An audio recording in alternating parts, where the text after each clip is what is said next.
then we are going to use Santus's special to transfer all of the poisons onto Hazel in the back, which will give him a lot more poison stacks. Look at all the poison stacks right there. That was absolutely amazing. This is the last boss on floor 3 of level 70 trial, and this is how we clear it. Hello everybody, my name is BearCozy, and today we're continuing our level 70 endless trial tutorial. This is floor 3. Let me adjust my monitor so I can see what I'm doing. This is floor 3, and in the last video, we went over some of our black market buffs. We actually got one. We got the water core, which gives our water heroes a 30% chance to apply frozen, which is really, really cool. And then, of course, we got some artifacts that work really well together, and I went over this a few times, but I'll highlight it really quick here. The main key here is Oath Flag grants a bonus turn upon defeating an enemy. Soul Chaser Blade, when attacking a single target, there's a 20% chance to attack again. Poison effects are going to be really, really good, of course, and that stacks really well with Toxic Armor. Then, of course, we have our Water Core, which works really nice. And then we have our Guiding Crown, which works really, really well for the joint attack. And then we have the 50% chance to steal a random positive effect, which is a buff, with some crit damage. And then we have Dragon's Eye for the extra turn. And then we also have a couple of healing stacks as well, a couple of healing artifacts, and those work really, really well together. So today what we are doing is we are continuing on floor 3 of level 70 Endless Trial. I'm going through it slowly, talking about not only my team, but also why I choose the heroes that I choose. Then we're talking about their stats as well, and the artifacts, and of course, we're going over some of the things that are really, really beneficial. So, first things first is let's go ahead and rest up. Allows our team to recover and gain some health. Next thing I like to do is I like to recruit. We did lose a hero in the last run, so right now I actually don't want anybody. I think Hackern's okay, Borden's okay, Hazel's okay. I don't want anybody, so maybe what we're going to do is let's go ahead and do the fight, and let's see if we have our whole team. Now, the team that I've been using is Brand, Tia, Opal, and Nathalia, primarily because all three of them are water damage dealing heroes, and we have a 30% chance to freeze the enemy team, and that's working really, really well. Unfortunately, in the last run, we did lose our Lunar Mel, who's our goat, and that was very unfortunate, but I think we're going to manage without her just fine. So let's go into our first battle. We're going to go on auto. These first few stages are a little bit on the easier side, and then of course, with some of the artifacts working really well together, synergizing really well together, our team is starting to become a little bit more powerful. Unfortunately, from the black market, we've only managed to get one artifact, which is not ideal. However, hopefully we can pick up some more good things here, and hopefully this should work out. This should help us. As you can see, Nathalia is taking lots of turns, and Opal, of course, has the joint attack, right, with her ultimate, from her ultimate. And so Opal's taking lots of attacks, and then Nathalia's taking lots of attacks, and that's what's making this team really, really strong. And if I was to bring in Antonua in here, Antonua would be taking a ton of attacks as well, taking a lot of different turns, and she works out really well. But just for something different, I wanted to bring Opal in here, and I wanted to bring Tia. And Nathalia I typically run because she's very, very strong. Right now, she's my best damage-dealing hero, and that is why I primarily run her everywhere. To my surprise, because when I originally got her, she was not good, but as I started ascending her slowly, and as I started to build better gear, she became my favorite hero other than Zatlux. So, looking at the artifact enhancement right here. When taking damage, reflects damage 5% of this character's max health. Upon curse, the curse is actually pretty good. We can use that as well. This is really, really good to start with. So if you are just starting, feel free to grab this if you have this option very early on. Feel free to grab this. Throw in like a level 1 hero in there. Make sure they die, and then that works out really, really well. However, for this artifact selection, what we are going to do is we are going to get the Boots of Black. At the start of the battle, every ally has 20% chance to apply a random negative stat effect on the enemy. And as I've mentioned several times, boots stack really well together with other boots. So here we go. Coming up on a random event right here, you obtain 1 rare artifact or 1 epic artifact and negative crit resistance for the next 3 battles. Let's go ahead and go with the epic. Hopefully it'll give us something good. Upon ally's death, grants other allies a shield with strength equal to 50% of the max health. So that's actually pretty good. Even though we don't want anybody to die, that is going to be very, very good on the last boss on floor 3, because the last boss is very difficult to take down. So hopefully we're not going to lose anybody, but if we do get a shield, and that strengthens the rest of our team. And then of course we have Brand here for the shields. Then we're going to use our heals most likely. We're going to go in with a poison team, and we're going to do that. Right now what we are doing is we're just watching Antanua and Opal take lots of turns. Of course, Opal has the ally attack, which is really awesome, right? She gets that. And there goes Antanua taking multiple turns. Or there goes Nathalia, taking multiple turns. I'm so used to Antanua taking 5 or 6 turns in a row. I got really excited when I seen the turn order on the bottom. And this is really, really fun to watch. Endless Trial is one of my favorite things to do. However, I feel like it does come up very, very frequently. I would rather run one very long one and then be done with it. Run one Endless Trial that's an hour for the week and be done with it, instead of running it every other day. It does get a little bit too much, and at this point in time, I feel like I'm struggling to keep up with it, especially if I miss one day, I have something going on, I have to run it the next day, and then the day after we get a brand new one already available, and I feel like I just ran it. However, that is not such a bad thing, because we do get a lot of Endless Trial tokens, and I am getting myself a second Awaken Soul Arcana already. I just spent 4. I have 2 more, or I almost have 2 more. I believe I still need to purchase it, and I believe I also have 2 Legendary Arcanas available as well that I can use on my Legendary Heroes. So that's going to be really cool. We're going to do an account update very, very soon. We're going to pull some more shards, and then hopefully we're going to go through and use the Legendary Arcanas on a Legendary, and then we're going to use the Epic on the Epic Heroes. So that's going to be really, really cool. Hackrin is a tough little cookie here, but he is going down. We have no issues. It's just taking a few turns. This is only round 3, even though it feels like it's round 9 because of all the extra turns, all the extra joint attacks. But it is a lot of fun to watch. So Hackrin's going to be going down here very, very soon. I'm surprised he's not getting frozen. However, he's down to 3% and he is frozen. So there we go. Nathalia should be able to finish him off, and we should be moving on to the next battle. Going into the artifact selection after the battle, this is actually really, really good. At the start of the battle, grants immunity to 1 strike from abilities and it lasts 1 turn. I typically get this one. Any spell cast restores 30% health. I've seen that backfire because I believe this works on the enemy team as well. And then when taking damage, reflects. The reflection's pretty good as well, especially with the poisons. However, I do like the immunity. I think I'm going to go with that. That's going to be really nice. Let's go ahead and do some more battles, some more easy battles as well. Get some more tokens, get some more artifacts at the end of the battle. And when you're finding easy enemies like this, easy teams that you know you can beat, this is the time to go ahead and do as many as you can, and then maybe avoid a difficult boss that you know that you're going to struggle on. Maybe you don't have a specific hero, maybe you don't have enough fire heroes, maybe you don't have enough water heroes.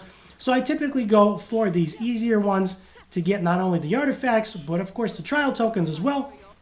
If we come across a tough boss and we have a choice to skip it, we can go ahead and do that. But for right now, these guys are easy to do, so why not get as much rewards as we can? And we are going to move on.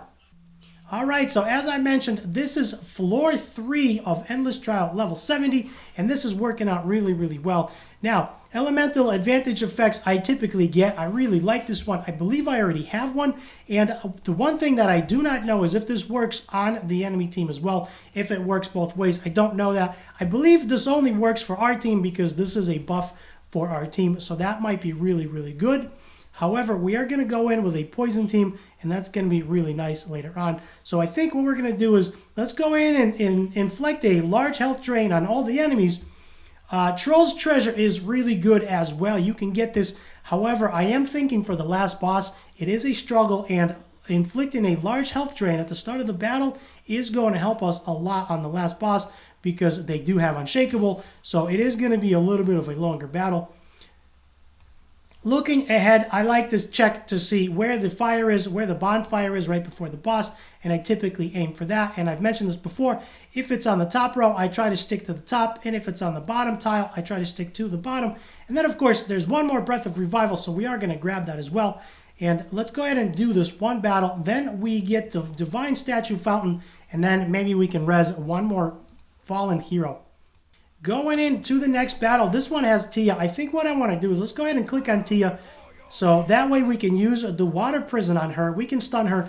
We don't want our whole team getting stunned at all. And then I think what I'm going to do is off-check her, off-click that, because I don't want to target her. She's a little bit tankier, but what I want to do is make sure that we lock her out, whether it's freezes or it's stuns. I don't want her freezing our team because that would be really, really bad. And we are just using some smart tactics here, right? Go ahead and freeze her, go ahead and stun her, and make sure that our team gets to go as many turns as they can. And as you can see, Tia is going to be taking 2 turns right after Opal gets done, which is really, really nice. And then, of course, we'll see if we get any more ally attacks when Tia takes her turn. Tia is really cool. She is a recruit. If you've missed any of the other videos, she is a recruit. I wanted to try something different. I typically run the same team every time because it works, and I run it because it works. So I wanted to try something a little bit differently, and hopefully, you know, just for some variety, hopefully this works out really well for us, and we'll see how it goes. But I am really liking Opal in here. I'm liking Tia in here. Those were our best options, and the joint attack from Opal makes it really fun to watch because she does take a lot of turns there. And as you can see, the enemy Tia is frozen here, so we are doing a really good job controlling. And on level 70 Endless Trial, the name of the game is Control, and it's working out really well for us, unless you can nuke your way through, and not very many people can just blast their way through. All right, here we go. After the battle, we get a chance to select artifact. Golden Bell Jar, we've talked about. Scepter of Healing, we talked about. Guiding Crown, I really like, because now we have a second Guiding Crown that will work really, really well with the first Guiding Crown. However, one thing to keep in mind, in my experience, and I don't know this to be 100% true, but in my experience, if you have 2 Guiding Crowns, that does not mean your character has 40% chance for a joint attack, meaning that if you have 5 Guiding Crowns, that does not automatically mean you get 100% chance. I believe that there's an aspect of RNG to it, and I believe the RNG rolls on each individual artifact, but that is just from my experience. And so with that said, we are going to grab that. Let's go ahead and hit the Divine Statue. Let's revive a hero. Hopefully it's Lunar Melt. That would be amazing. Let's go ahead and see. Do we need to recruit anybody? Dark Nicholas is actually really good. Or actually, I should say Light Nicholas. Let's go ahead and grab Light Nicholas. We don't see him too often. We typically see Dark Nicholas more than Light Nicholas. But this is actually really, really cool. I always like to check these random events. We get an option to either restore health or we get an option to remove all the area effects from our heroes. Now, looking at the area of effects, keeping that in mind, we are coming up on 5, which is very, very tough, right?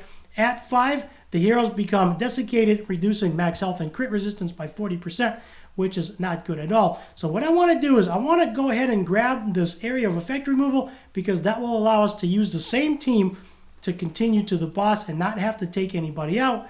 And now all the area of effects disappear, and we're doing really, really well. And since our team is working really well, let's go ahead and continue using them, because if it ain't broke, don't fix it. All right, going into the next battle. So here is something that's very, very interesting. I'm going to take this off of auto for 1 second. What I want to do is I want to go ahead and either stun or taunt Hector. Opal is water, so let's go ahead and use her against Hector. She's very strong against fire. She doesn't do a ton of damage. However, what I want to do is if nobody gets frozen here, I am going to stun somebody. I want to see who gets frozen, and right now I am being very cautious versus Hector and, of course, versus Tia.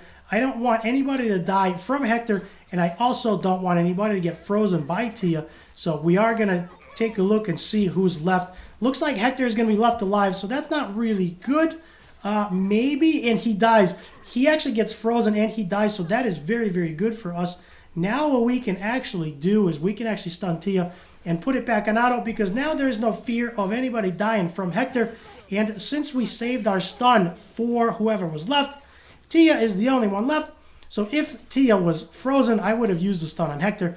But since we killed Hector, we can stun Tia, and now we're actually smooth sailing all the way through. She gets to skip her turn. Then our team gets to take their turn as well. She got stunned and frozen there, which was awesome. And this is how we do it. This is how we clear it. You have to be very, very smart here. You have to use these things to your advantage.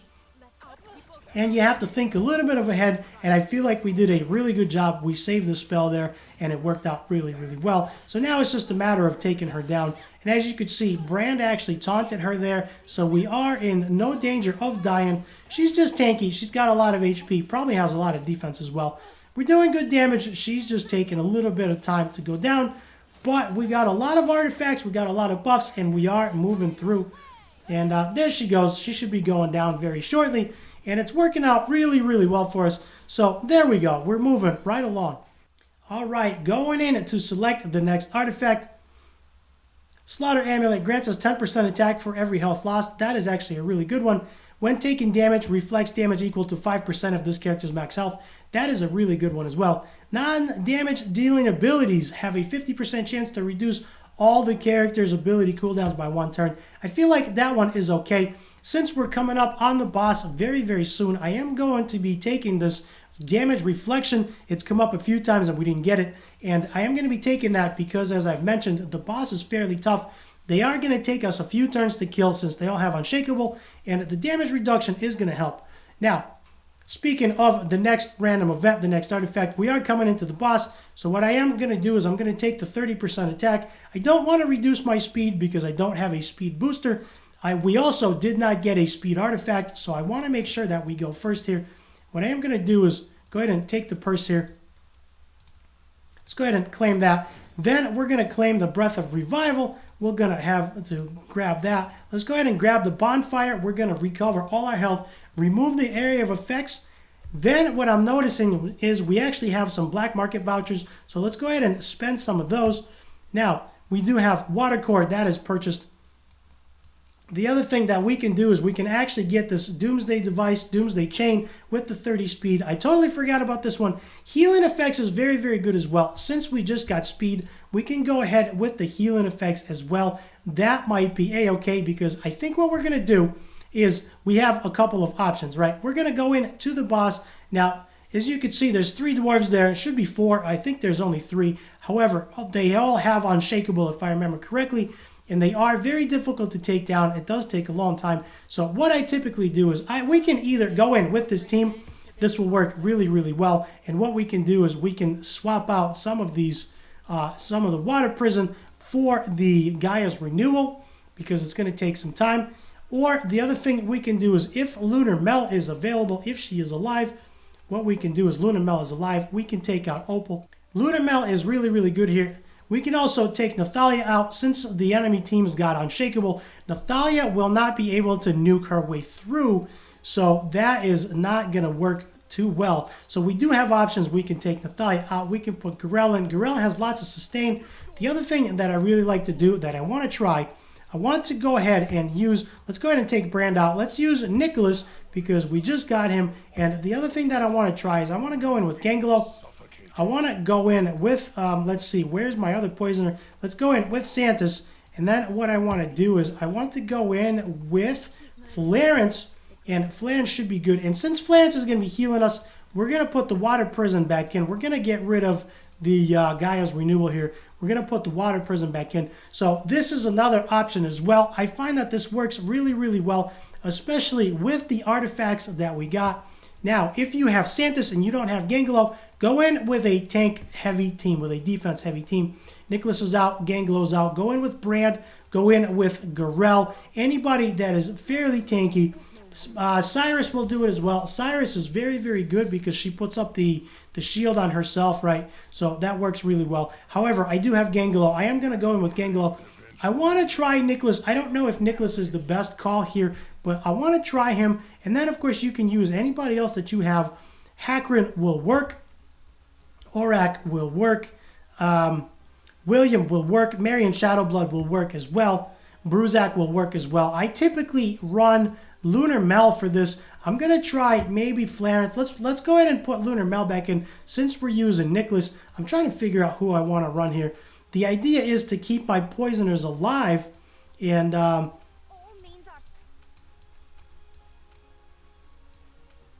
the idea for me is to keep my poisoners alive so we can take our time killing the enemy team because it is going to take a few turns. So this is a really good option. The other option is Florence. I'm honestly not sure if I should pick one or the other. I think what I'm going to do is if we take Lunar Mel, I'm going to take out Nicholas. Let's go in with Lunar Mel and Florence. I really want to use Florence. I really like her, and I really like Lunar Mel. So let's go in with this team. It's going to be a poison team. We do have 2 artifacts that are going to help us. We're going to take this off of auto. So the first thing I'm going to do is I'm going to go with defense down. I honestly don't even know if that's going to do anything, but I am going to go in with the AoE taunt. That is going to buy us at least 1 turn, hopefully 2. This is the boss. This is the level 70 boss on floor 3. You could see that our immunity triggered there. We did get 1 immunity artifact, and that worked out really, really nice. For 1 turn, everybody was immune. We did pick that up. The other thing we picked up is the poisons, right? Poisons deal 200% more damage. And also, when our team takes damage, the enemy also takes poisons back, which is really, really good. So I think let's go ahead and do this. Let's target the guy in the back. I don't remember his name. I don't remember if that's not Hazel. I don't actually remember his name. Ricard, maybe? That might be Ricard. But I notice he does a lot of AoE damage. And what I typically do is I typically try to keep him stunned and typically try to get as many poisons as I can on him. There we go. We get the counterattack. Beautiful. Beautiful ally attacks there. That is working out really, really good here. Okay. Lunar Mal is going to take some damage, of course. This guy is going to freeze, which means he's going to do a huge damage there. Let's go in with Flarence. That is exactly why I bought Flarence. I wasn't sure if Light Nicholas was going to be enough. Let's go ahead and heal up. And that is going to work out really, really nice here. There goes Ricard attacking Luna Mel. And he actually just straight up died from all the poisons. That is awesome. Let's go ahead and stun Hazel in the front there. That way he is there we go. We got a bunch of ally attacks with a bunch of poisons. Hopefully he won't kill us here. He does hit fairly hard, but he also takes poison damage back, which is awesome. Now, here's what we are going to do. Since this guy in the front has a bunch of poisons, right? He's got a wall. What we are going to do is we're going to use Santos. And is he stunned? He's taunted. What we are going to do is let's go ahead and stun him. He should die from the poisons, but let's go ahead and stun him. Then we are going to use Santos's special to transfer all of the poisons onto Hazel in the back, which will give him a lot more poison stacks. Look at all the poison stacks right there. That was absolutely amazing. This is the last boss on floor 3 of level 70 trial, and this is how we clear it. So now that we got Lunar Mel, let's go ahead and get a few more hits in. Hopefully we'll get some more joint attacks there. And there we go. We got joint attacks from everybody, which is awesome. Let's stack some more poisons. And then, of course, he's actually frozen because Santos is water. And let's go ahead and use this here. Heals all team members. Let's go ahead and do that. Boom. There we go. We got some extra healing. And then I think this guy should be dead in the front. He's got a ton of poisons. But just in case he's not, let's go ahead and whack him a few more times with Ganglo. Ganglo's got the bonus attack. He should just drop here. We're getting lots of attacks here. And this is actually a really, really good way. So if you are struggling like I was on the last boss, this is a really, really good way to clear it. Keep an eye on the poison artifacts, right? The poison damage artifacts. Let me take a look at these boots. These boots are A-okay. And keep an eye. Try to prepare ahead and keep an eye on the poison artifacts. The poison reflection artifact as well. That will help. And as I've mentioned, what's working out really, really nice here is the Flask of Poison. And the Flask of Poison stacks with, where is it? The Flask of Poison stacks with Nice Glory really, really well. But also, wherever our poison is, there it is. Toxic Armor, it stacks well with Toxic Armor. So when we take damage, the poisons go back onto the attacker. So if we outlast them, we have a really good shot of killing the last boss on floor 3 of level 70 Endless Trial. And that is how you do it. We got our trial tokens, we got our 70 diamonds, and that is exactly how we do it. So that's going to do it for now. I hope you enjoyed this tutorial. If you were struggling, I hope this really helped. Leave me a nice comment down below if this was helpful. Also, do me a huge favor, hit the like and the subscribe to help me grow the channel. I work very hard on making lots of guides and lots of videos, not only to entertain you, but also to help you out. Thank you very much for watching, for all of your support, and I'll see you in the next video.